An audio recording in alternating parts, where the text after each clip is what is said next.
Hey everybody, I hope you guys are all doing okay. My name is Ali and welcome to the start of a new project. As you can see, we are going to be playing Warlords Battle Cry 3. In this episode, I'm mainly just going to be talking about what this series is going to be about. We will create our character and probably do the first mission of the campaign.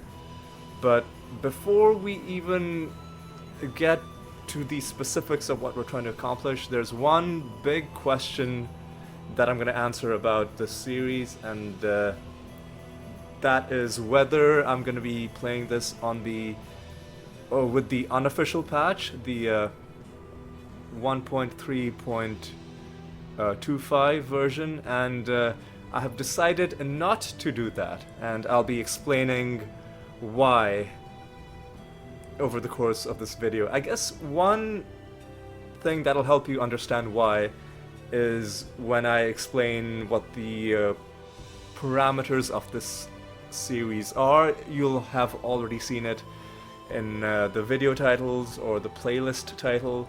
This is going to be a hardcore series, or rather Ironman series. That's this game's term for permadeath, meaning if our hero gets killed, it is over, it is done, you've got to start all over again. Obviously, I'm gonna be trying my best to keep my hero alive, and I'm pretty confident that I'll be able to do that. Now, why does Iron Man mean that I'm not going to be using the unofficial patch? Well, it's because the patch, it's a pretty good patch, but the main reasoning behind the patch was to rebalance the game to make multiplayer more interesting. And if that was the extent of it, I would probably keep the patch because it does introduce a lot of improvements to the game, some fixes as well. But the thing is, the patch also changes, makes a few changes to hero units. Notably, certain heroes get extra armor. Not a lot of extra armor, but it's a bit of extra armor that they just constantly have. And I guess it was a balance change designed to make heroes more survivable so that, you know, battles are more interesting, because if the hero dies early, the rest of the battle just becomes boring, right? So a perfectly fine rationale. However, it does mean that heroes are slightly more... like, it changes the equation a little bit in terms of how easy it is for the hero to survive. And my dilemma, I mean, to call it a moral dilemma would probably be, you know, being a bit too dramatic, but nonetheless, it was a bit of a like a troubling question that I had. I'm like, okay, I like this patch, but at the same time I want to do an Iron Man series, and if I'm recording a series and putting on YouTube and making like it a key point of the series that I'm playing on Iron Man mode, it would have felt a bit disingenuous if I then played with like an unofficial patch that deviated from vanilla conditions in a way that made it easier for heroes to survive. Only slightly. I mean, there's another change the patch introduces where heroes take more damage from towers, which is a strange thing. But like, towers are easy to avoid, right? Whereas the extra damage, sorry, the extra armor that you have, it's just constantly there for everything. So with that, you know, with a heavy heart, I guess, I've decided not to use the patch. We'll be playing with the base game, which is less fluid, less balanced, a bit clunky, and it actually took me some getting used to because I was so used to playing with the unofficial patch, which is one of the several reasons why this series is coming so long after Battle Cry 2 ended. But anyway, that's enough preamble. Let's start. Let's create our character. But before we create our character, let me show you this guy. This guy, is he's a hero. He is an Iron Man hero, although the game doesn't seem to be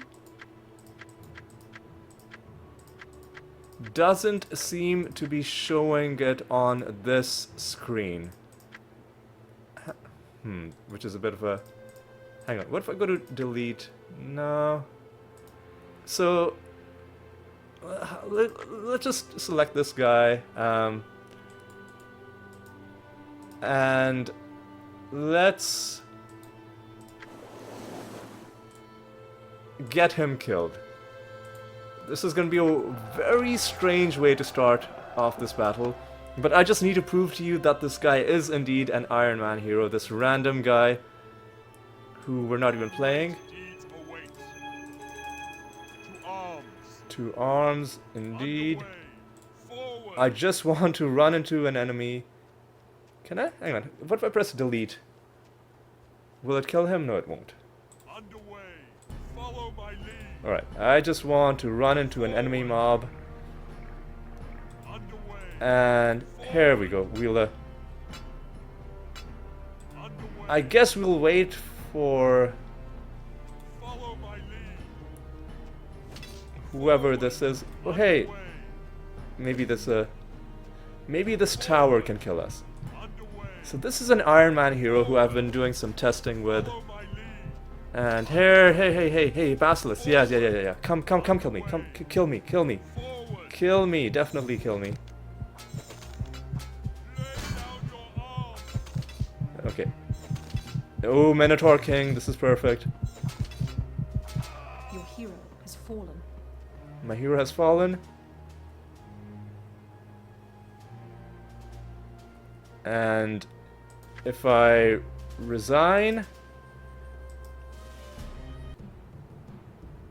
it's gonna throw me out and it's gonna prompt me to create a new hero. The reason is because that was an Iron Man hero, and this is what happens when an Iron Man hero dies. It's not like Diablo where it keeps, you know, a dead version of your hero to, you know, commemorate their great deeds. No, your hero is just gone, forgotten. It's like they never existed.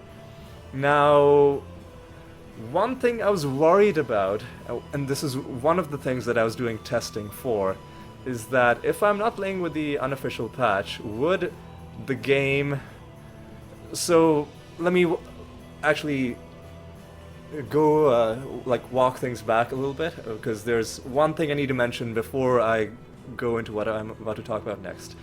So, the Battlecry series has a cheat detection mechanism, and the detection mechanism for Battlecry 2 was famously a very badly implemented one. It depended on the game writing things into the Windows registry, and if it couldn't find the things written into the registry, it would assume that some cheating had happened and it would just delete your hero. And this was an issue for Battlecry 2, which is why I had to play Battlecry 2 on a virtual machine, so that, you know, to trick the game into thinking it was writing into the Windows registry. I haven't had that issue on Battlecry 3 yet. But nonetheless, I did want to check without the patch, like, would the hero survive? Now, what you didn't see on, or maybe you did, I would have possibly briefly, when I right-clicked, skimmed over the different stats for the hero, but he has, in fact, the tester hero. With him, I played multiple games because I needed to answer two questions. If I create an Iron Man hero, number one, if I end a mission and then go back to the main menu, will he still be there? The answer was yes.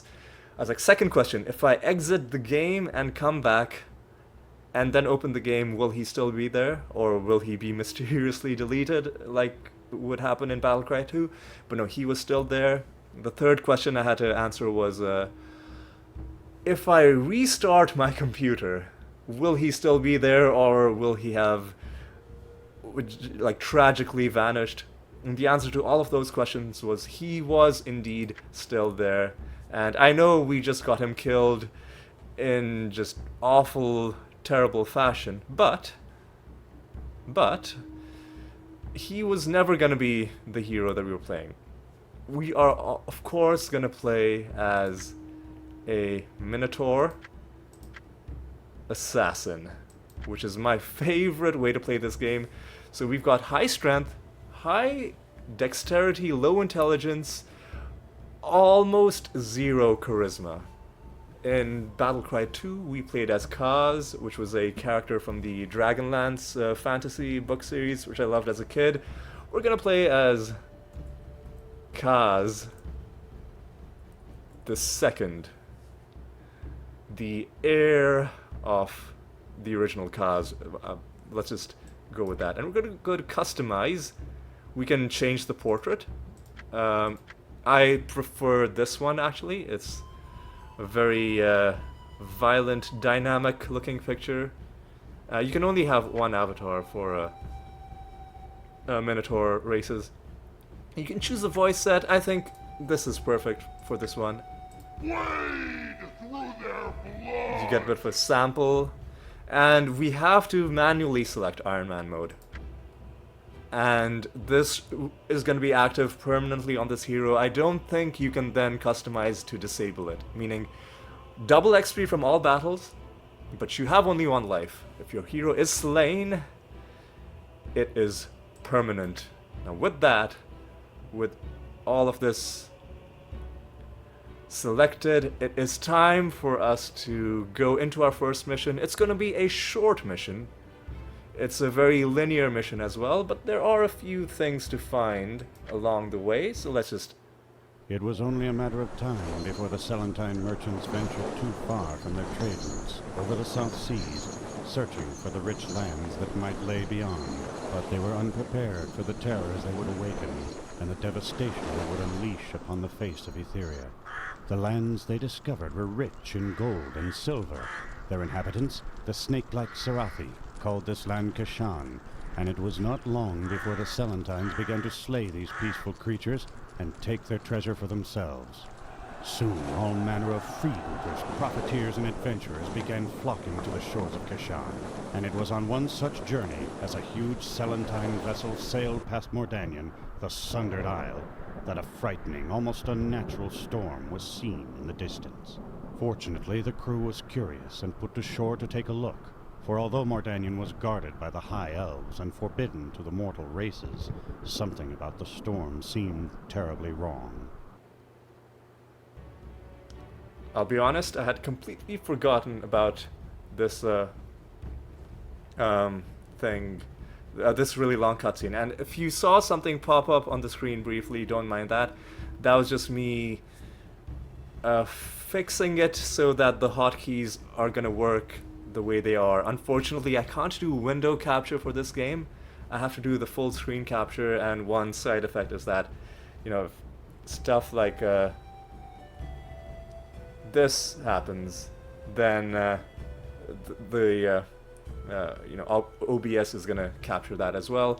But we'll, I'm sure, live with it. And in future episodes, I'll have hopefully I'll have remembered to get that done before I start recording, so that, you know, we don't have any of these pop-ups bothering us. Alright, we're gonna go into the Sundered Isle. That cutscene didn't have a lot to say, except that, you know, there's conflict between the Selentine merchants and the Serathi. Like, those merchants sound like real jerks, if you ask me. The Serathi are pretty cool. They're badass. I like them a lot. We're gonna be picking their side later on. I'm getting ahead of myself, giving a bit of spoiler for what's gonna be coming up in this campaign. But I mean, the story itself, there aren't any huge surprises. The story is mainly just an excuse to propel your character through this pretty large game world, and we're going to be going through most of it by the end. And I really like the way the campaign is implemented in this game. But alright, enough talking. Let's go into the Sundered Isle. We have only one race unlocked so far, that is the race that we picked for our hero. It is an easy mission. We get 40 XP bonus as a reward. Alright, first thing I'm gonna do is... what do we take? Let's take 2 Minotaur Shamans. I love these guys. You could take Gnolls. You could take Thralls, but I know for a fact that there's really no building in this mission. Yeah, special rules, no building. And we should be getting some, yep, some exposition. Kaz II says there is something very familiar and very evil about this storm. I must know what it is. And Captain Stark says, I already told ye that I'd bring ye ashore, but no further. Then you are a coward. Why else would you stay behind? Everybody knows the Sundered Isle is off limits to the mortal races. High elves guard it, and they kill those that set foot on it. I will not be long. A quick look around, that is all. Yes, well, the legends say that they guard a gate to hell on this island. I'll not be going near it, but ye can take 6 of my archers. They'll look after ye. Why do you not give me more? You seem pretty hardy, but if ye get into trouble, come back and see me. That's interesting. I wonder if you can actually get more troops by going back there. One thing I want to check is game speed is medium. We can save our game, we can load our game. One thing I want to check is what happens if I... how do I change the game speed? That's pretty... Okay, here's how we raise the game speed. If I save it as very slow,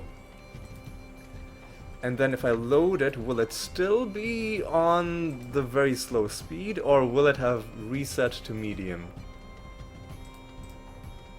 It's still obviously on the very slow speed. Okay, that's gonna be very important for stuff later on. We're gonna be using the game speed to our advantage. Right, let's take you guys. I don't think archers are gonna be that helpful in this realm, but these Minotaur Shamans... Oh my fucking god! Critical cleave from the first enemy. That... that... Okay, that's a horrible way to start. Maybe we do need these archers. God, that was awful. Jeez. See how much damage that did.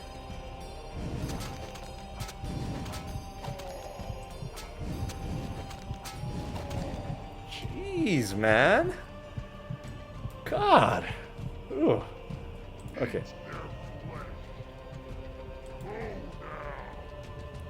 Alright, we're gonna explore this way and hopefully not get murdered. Got 4 XP from killing 2 units. Normally, when you kill regular units, it doesn't matter how strong they are. It could be like a peasant or a general. Normally, for killing units... Can you cast Pillar of Fire? Yes, you can. Ring of Fire or Pillar of... I don't think these guys are immune to fire. No, they just have some resistance. So let's... Oh, well, that didn't do anything.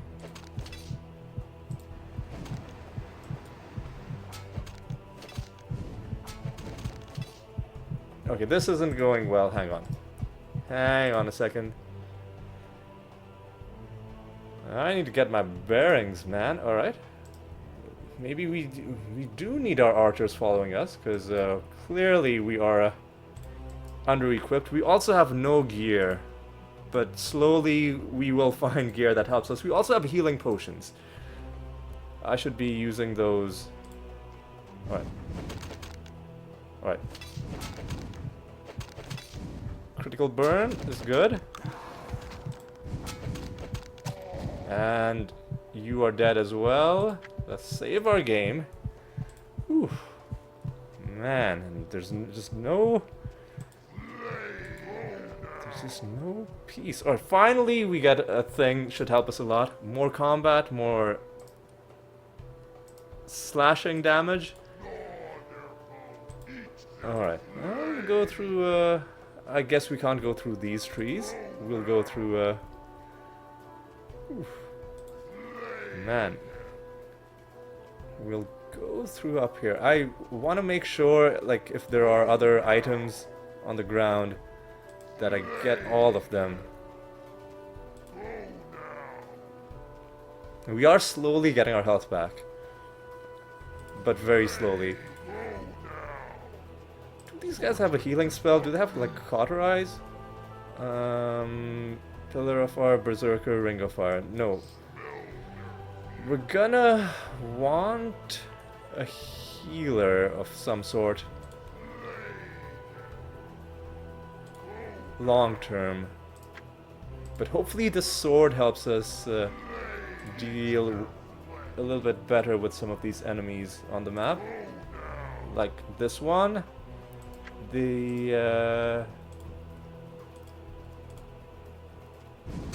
Oh my god, man.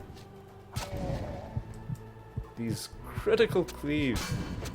Are you fucking serious, man? We really need to level up. We need to level up badly, because we're getting...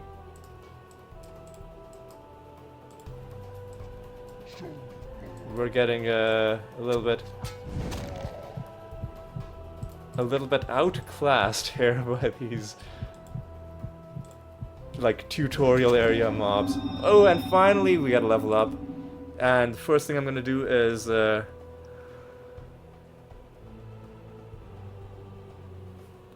I think more armor, more conversion time. Eventually I will raise my charisma and even my intelligence to get my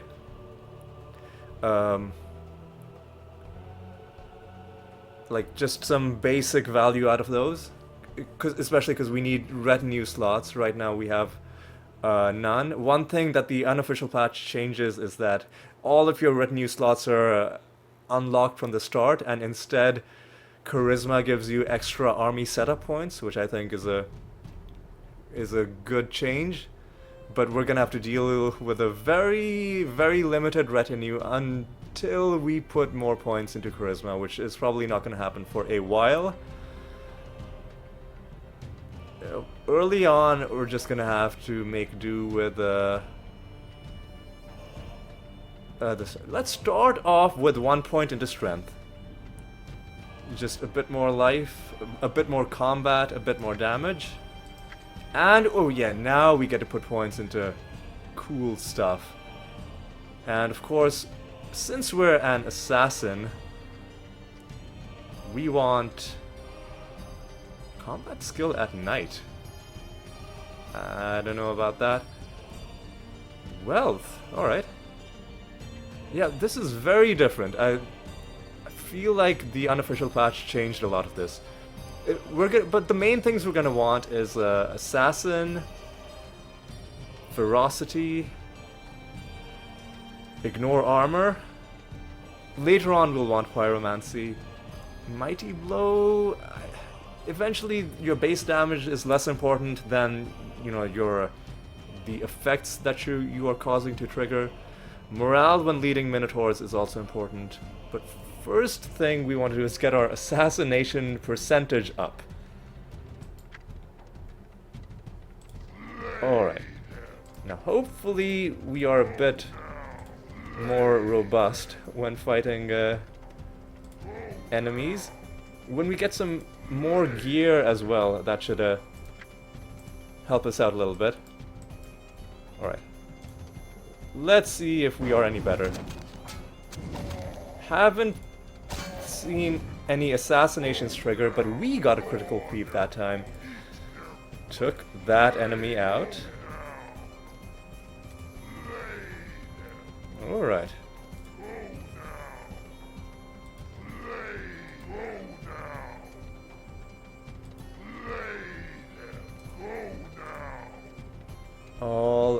Alright. God, I was hoping we'd like breeze through this because I have more stuff that I need to talk about. But like I wanted to finish a mission before I got into it. I mean, I think we'll be fine. It's just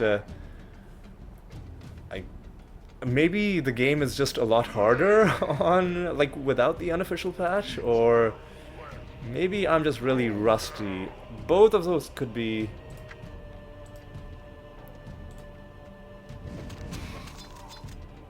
True. Alright. Now let's take this guy out. Critical burn on him, and we get another item. Is this a useful item? It's a ring that generates crystal and stone. So we should start seeing our resources going up slightly. I mean, it's useless in this level where we don't have any chance to build anything, but it's fine for now. If we find a ring that boosts us in combat, I'll take that. This one hurts our spell casting chance, but we're not casting spells right now anyway, so that's not gonna matter that much. I guess we're full clearing this map.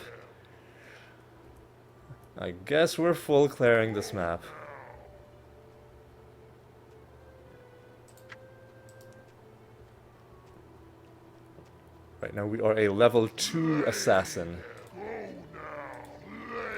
Ooh. Guess there's nothing more on this side. I think maybe there are only 2 items. Let's have our archers in position, just in case we need to bring them in. So what we need to do is we need to follow this road further west. Oh, excuse me. Yeah, we need to follow this road further west.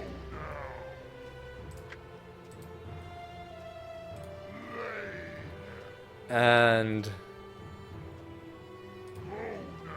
oh, and not get killed by enemies. Now these guys, if they land a critical hit, they can stun you. And if you get stunned, it drastically makes you like really bad in combat.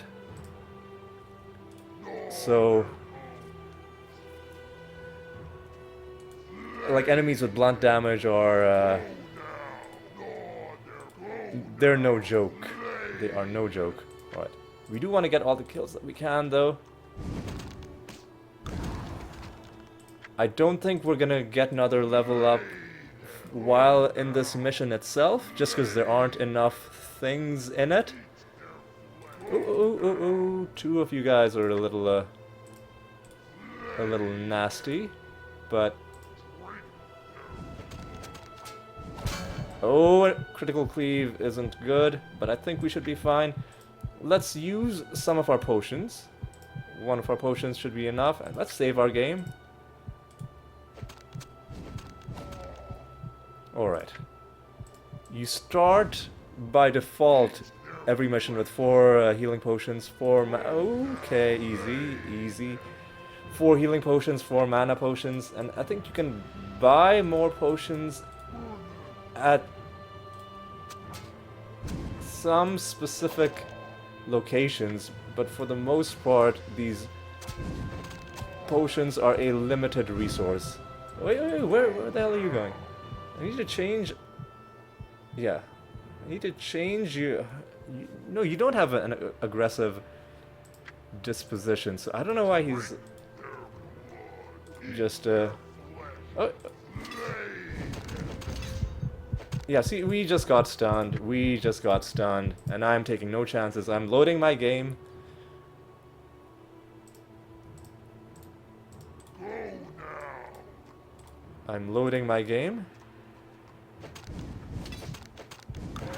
Oh, finally we got an assassination. And I believe assassinations, when they trigger, give you extra gold. I think that's how it works.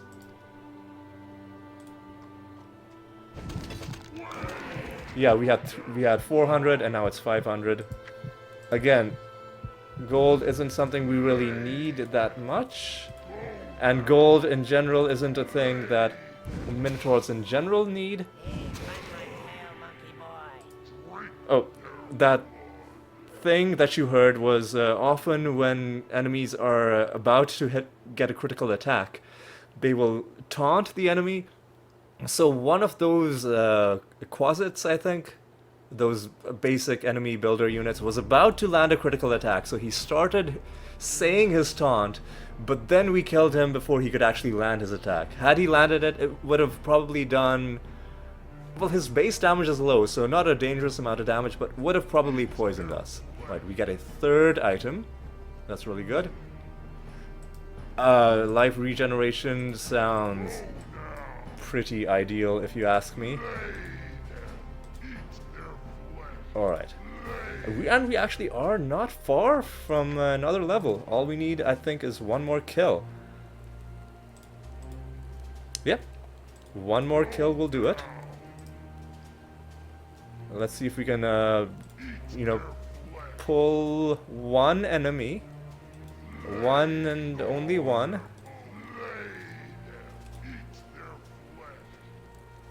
Can we?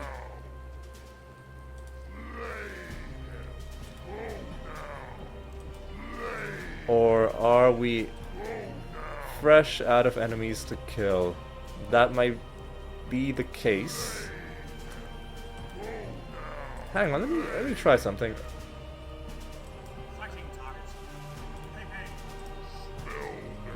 What if I kill one of my own archers? Does that count as an enemy? Or does that count as a kill? Will that give us experience? It won't. Okay. Well, I guess now we know. Alright. Are there more enemies? There might not be, actually. I think we just might be done with this map. Looks like it. Yeah, we're at the end. This is the tower. The dying elf says, "At last, you've come to help." Cause the second says, "You are beyond help." Whoa, that's pretty cold. How did everybody die? What creature did this? Sarathi, it came seeking help, but we turned it away. Never should have. Sarathi did all this? One of the snake men? From the southern continent? No, not this, but it was angry. It tore the rift between the worlds, and then something came through. I see. Oof, man. This dude is pretty savage. It seems to me that you got what you deserved. At least now we know the cause of all this. Oof. Ooh, you know what? Let's try and kill this. If we can destroy it, we'll get a bit of experience.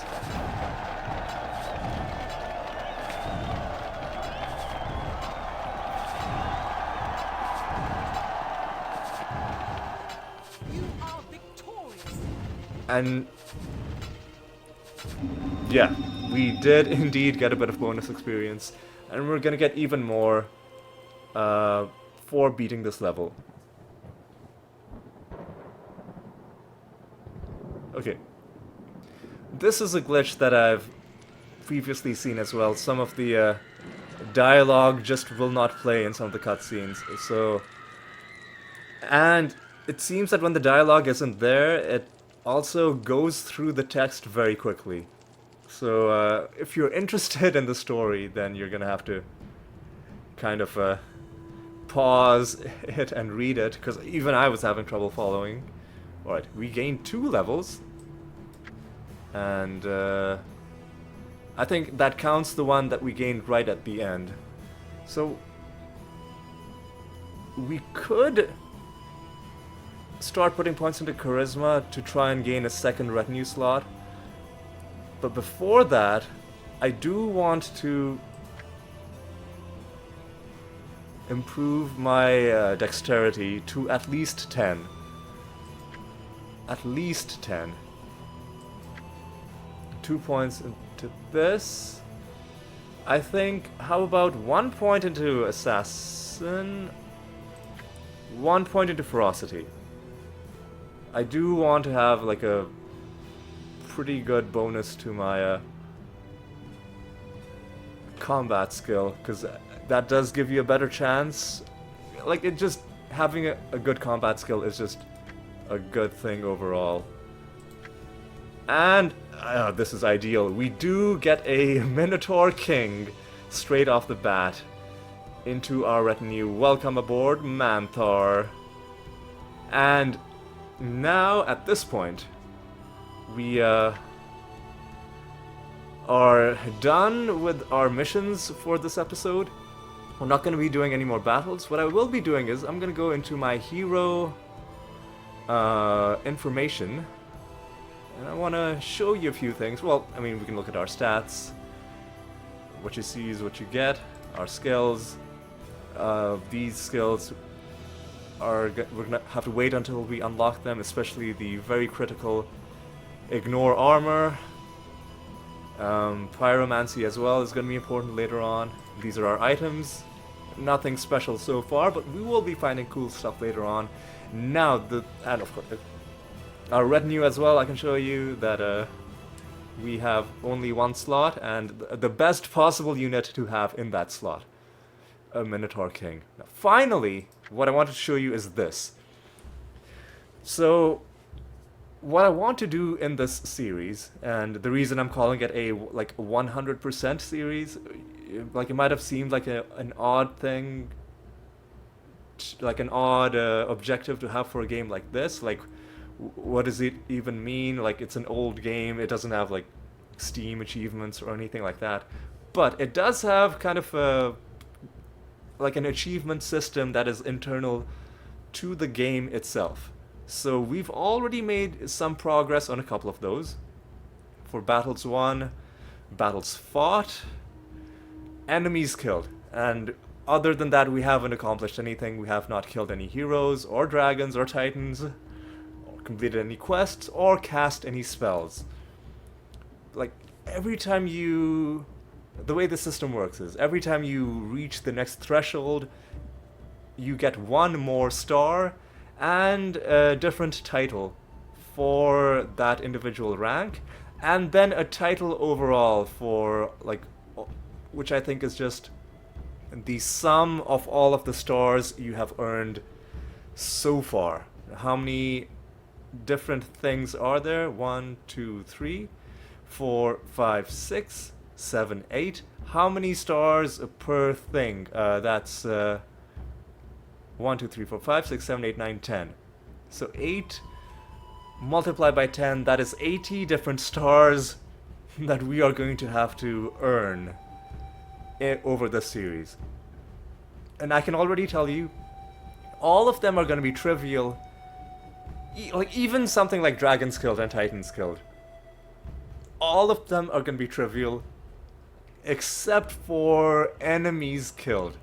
I believe in order to get all 10 stars, you're going to have to kill either 400,000 or 500,000 creatures total. And that is a lot. The campaign, even if you go out of your way to kill things, will not come anywhere close to giving you that amount of kills. So we're gonna have to do extra kill farming to get this thing up. But I have a plan for that, and I am very excited to unveil that plan. But that's gonna be something for further down in this series. For after we complete the campaign is when I'll tell you how I plan on getting 500,000 kills, or 400,000 depending on what you need. But yes, this is the plan for this series. We're gonna do the campaign.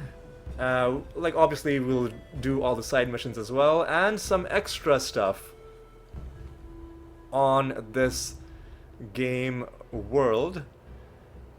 But once we're done with that, and once there's nothing to do in the campaign, then we will start working on this stuff.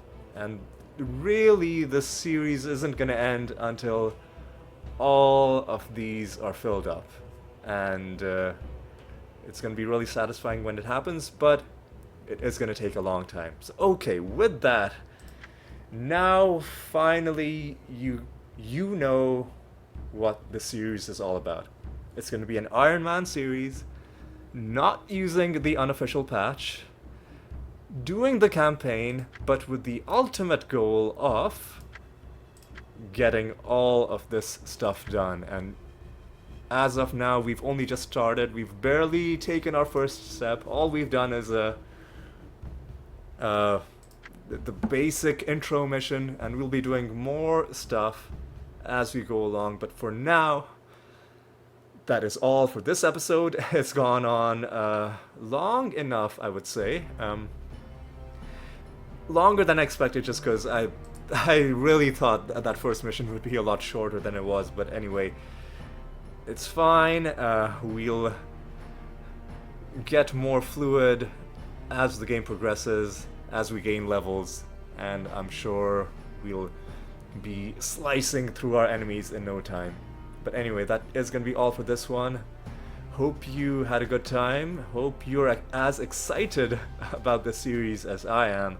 I've been planning this for a long time, and it is good to finally have it started. But yes, thank you for watching, and I hope you'll join me for the next episode. And until then, take care.